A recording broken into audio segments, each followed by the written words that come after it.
And they're just, I've got a lot of friends in the room, but there are some people I want to especially acknowledge. First of all, somebody who helped ensure that we are in the White House, Steve Hildebrand. Please give Steve a big round of applause. Where's Steve? He's around here somewhere.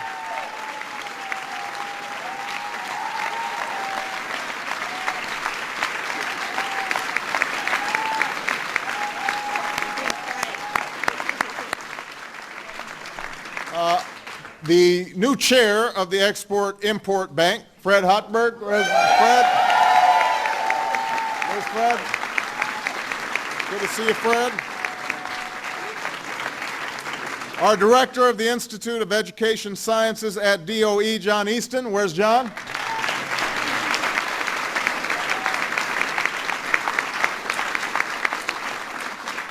A couple of special friends, Bishop Gene Robinson. Where's Gene? Where's Gene? Ambassador Michael Guest is here. Ambassador Jim Hormel is here. Oregon Secretary of State Kate Brown is here.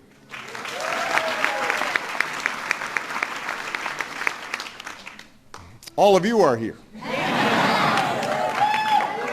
Welcome to your White House.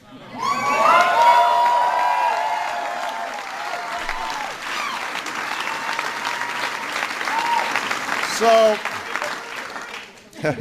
say, somebody asked him for the Lincoln bedroom here. What? You knew it was from Chicago, too. It's good to see so many friends and familiar faces. And I deeply appreciate the support I've received from so many of you. Michelle appreciates it, and I want you to know that you have our support as well. And you have my thanks for the work you do every day in pursuit of equality on behalf of the millions of people in this country who work hard and care about their communities and who are gay, lesbian, bisexual, or transgender.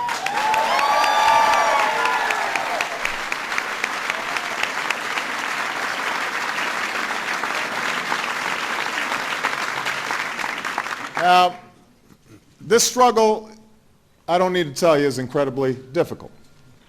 Although I think it's important to consider the extraordinary progress that we have made. There are unjust laws to overturn and unfair practices to stop. And though we've made progress, there are still fellow citizens, perhaps neighbors or even family members and loved ones, who still hold fast to worn arguments and old attitudes, who fail to see your families like their families, and who would deny you the rights that most Americans take for granted. And I know this is painful, and I know it can be heartbreaking. And yet, all of you continue, leading by the force of the arguments you make, but also by the power of the example that you set in your own lives, as parents and friends, as PTA members and leaders in the community. And that's important. And I'm glad that so many LGBT families could join us today.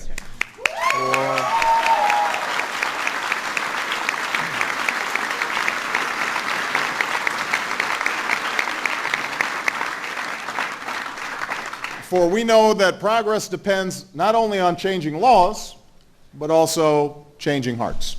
Yes. And that real transformative change never begins in Washington. Who's duck back there? It's a duck. There's a duck quacking in there somewhere.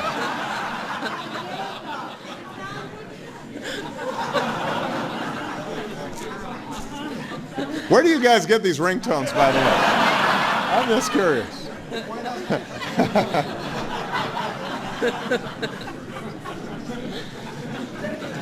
Indeed, that's the story of the movement for fairness and equality. Not just for those who are gay, but for all those in our history who've been denied the rights and responsibilities of citizenship, who've been told that the full blessings and opportunities of this country were closed to them. It's the story of progress sought by those who started off with little influence or power, by men and women who brought about change through quiet, personal acts of compassion and courage and sometimes defiance, wherever and whenever they could. That's the story of a civil rights pioneer who's here today, Frank Kameny, who was fired.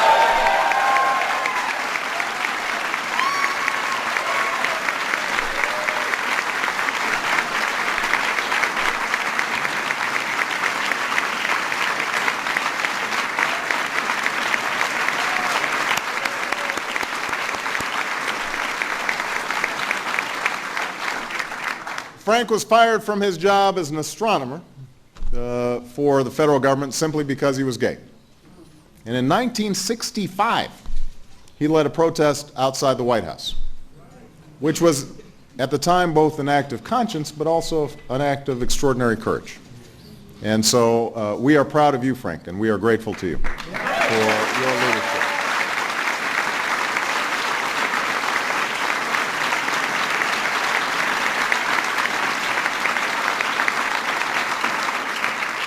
It's the story of the Stonewall protests, which took place 40 years ago this week, when a group of citizens with few options and fewer supporters decided they'd had enough and refused to accept a policy of wanton discrimination. And two men who were at those protests are here today. Imagine the journey that they've traveled. It's the story of an epidemic that decimated a community, and the gay men and women who came to support one another and save one another, and who continue to fight this scourge, and who've demonstrated before the world that different kinds of families can show the same compassion and support in a time of need, that we all share the capacity to love. So this story, this struggle, continues today.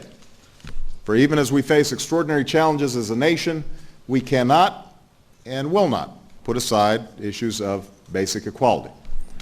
We seek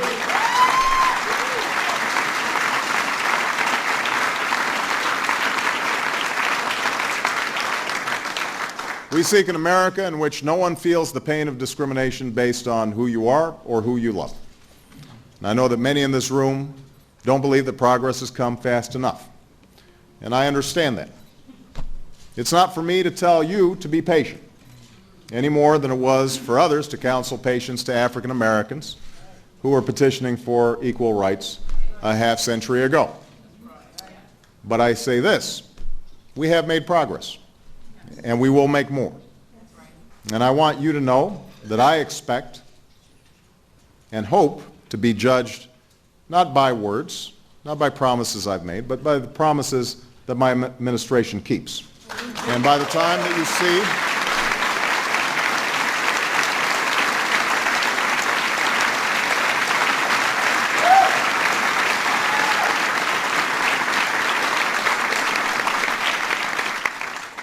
we've been in office 6 months now. I suspect that by the time this administration is over, I think you guys will have pretty good feelings about the Obama administration. I have some confidence about that. Now, while there is much more work to do, we can point to important changes we've already put in place since coming into office. I've signed a memorandum requiring all agencies to extend as many federal benefits as possible to LGBT families as current law allows.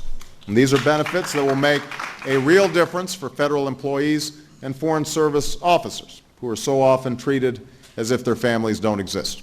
And I'd like to note that one of the key voices in helping us develop this policy is John Berry, our Director of the Office of Personnel Management, who's here today, and I want to thank John for that.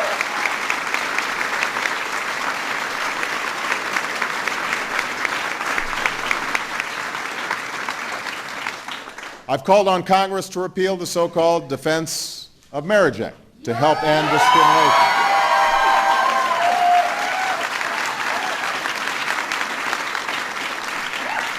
To help end discrimination against same-sex couples in this country. Now, I want to add, we have a duty to uphold existing law, but I believe we must do so in a way that does not exacerbate old divides. And fulfilling this duty in upholding the law in no way lessens my commitment to reversing this law. I've made that clear. I'm also urging Congress to pass the Domestic Partners Benefits and Obligations Act, which will guarantee the full range of benefits, including health care, to LGBT couples and their children.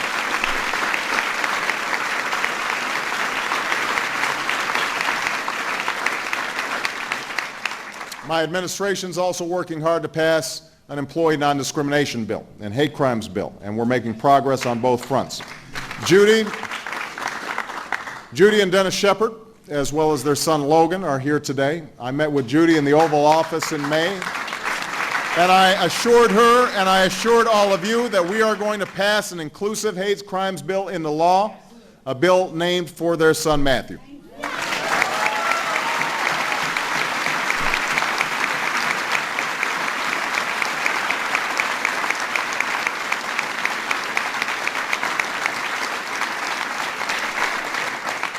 In addition, my administration is committed to rescinding the discriminatory ban on entry to the United States based on HIV status. And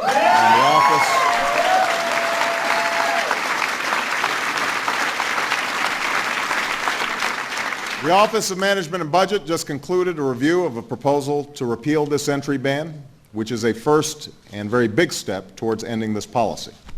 And we all know that HIV/AIDS continues to be a public health threat in many communities, including right here in the District of Columbia. And that's why this past Saturday, on National HIV Testing Day, I was proud once again to encourage all Americans to know their status and get tested the way Michelle and I know our status and got tested. And finally, I want to say,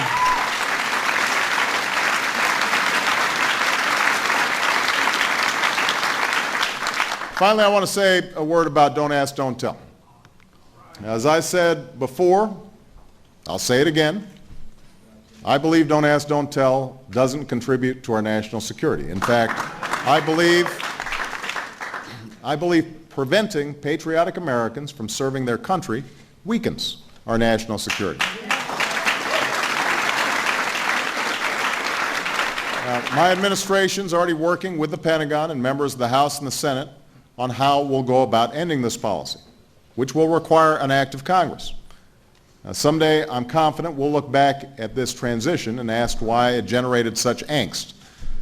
But as Commander-in-Chief, in a time of war, I do have a responsibility to see that this change is administered in a practical way and a way that takes over the long term. That's why I've asked the Secretary of Defense and the Chairman of the Joint Chiefs of Staff to develop a plan for how to thoroughly implement a repeal. I know that every day that passes without a resolution is a deep disappointment to those men and women who continue to be discharged under this policy.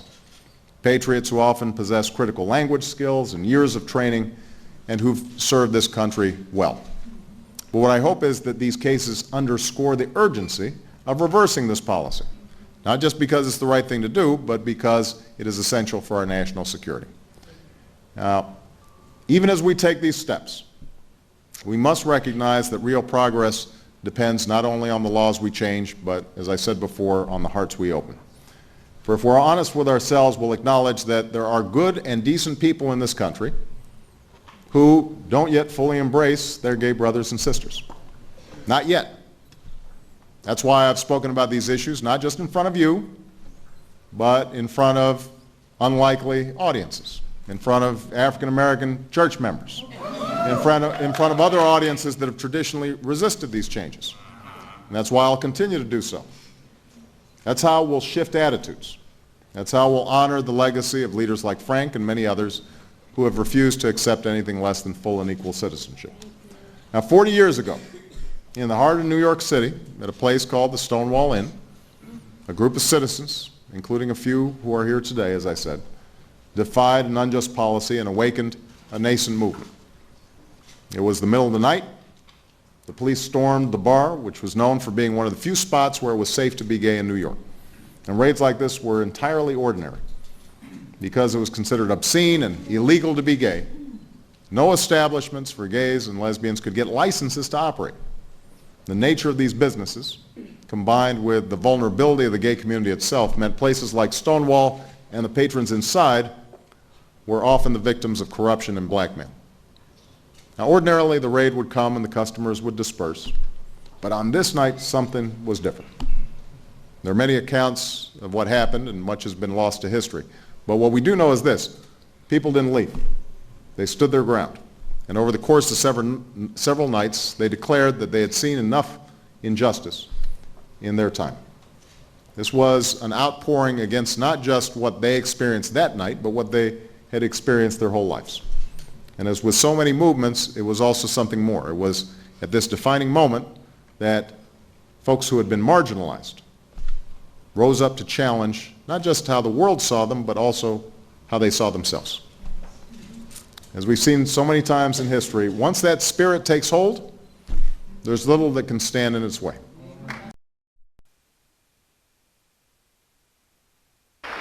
Dr. King once said, before we reach the majestic shores of the Promised Land, there is a frustrating and bewildering wilderness ahead. We must still face prodigious hilltops of opposition and gigantic mountains of resistance, but with patient and firm determination, we will press on. So I don't know about you, CBC, but the future rewards those who press on. With patient and firm determination, I'm going to press on for jobs. I'm going to press on for equality. I'm going to press on for the sake of our children. I'm going to press on for the sake of all those families who are struggling right now. I don't have time to feel sorry for myself. I don't have time to complain. I'm going to press on. I expect all of you to march with me and press on. Take off your bedroom slippers. Put on your marching shoes. Shake it off. Stop complaining. Stop grumbling. Stop crying. We are going to press on. We've got work to do. CBC, God bless you. And God bless the United States of America. The private sector is doing fine. I don't have time to feel sorry for myself. I don't have time to complain. I'm going to press on. I just want to get a job where I can support my family and help some of my family members out. Shake it off. Stop complaining. I'm a single mother trying to support me and my son. It's very hard finding a job. Stop grumbling. Stop crying.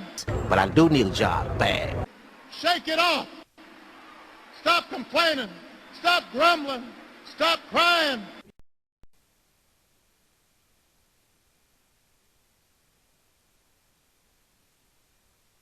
I don't have time to feel sorry for myself. I don't have time to complain. I'm going to press on. Shake it off. Stop complaining.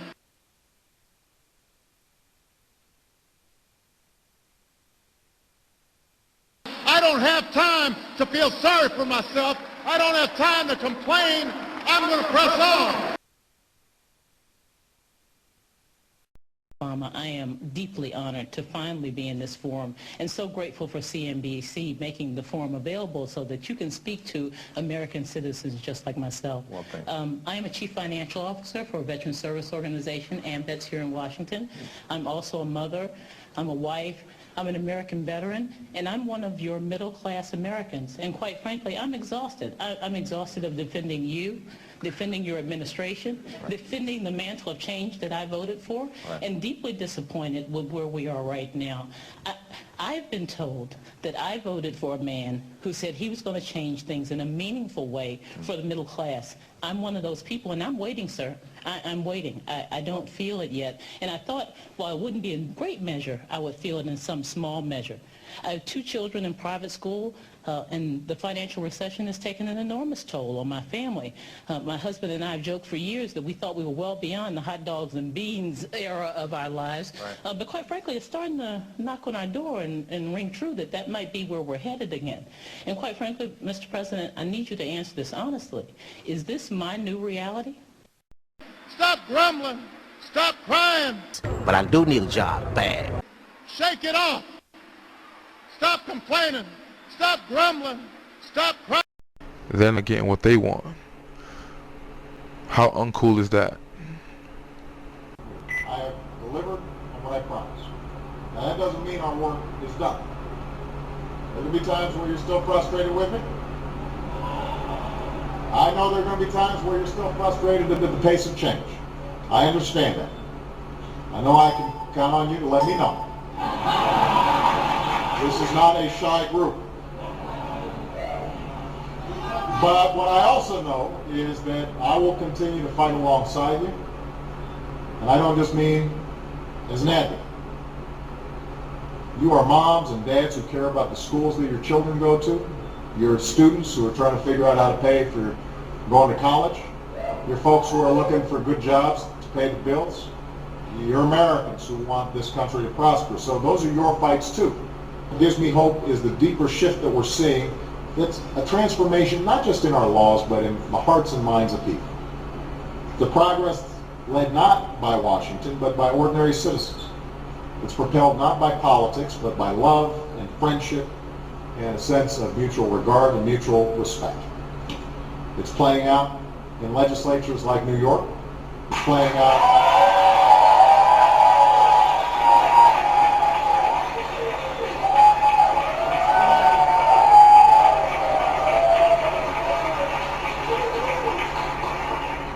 in courtrooms, it's playing out in the ballot box as people argue and debate over how to bring about the changes where we are creating a more perfect union.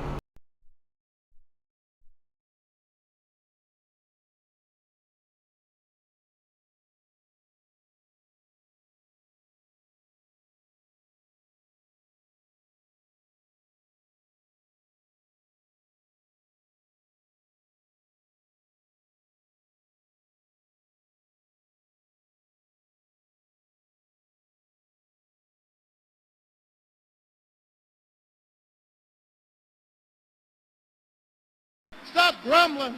Stop crying. But I do need a job bad. Shake it off. Stop complaining. Stop grumbling. Stop crying.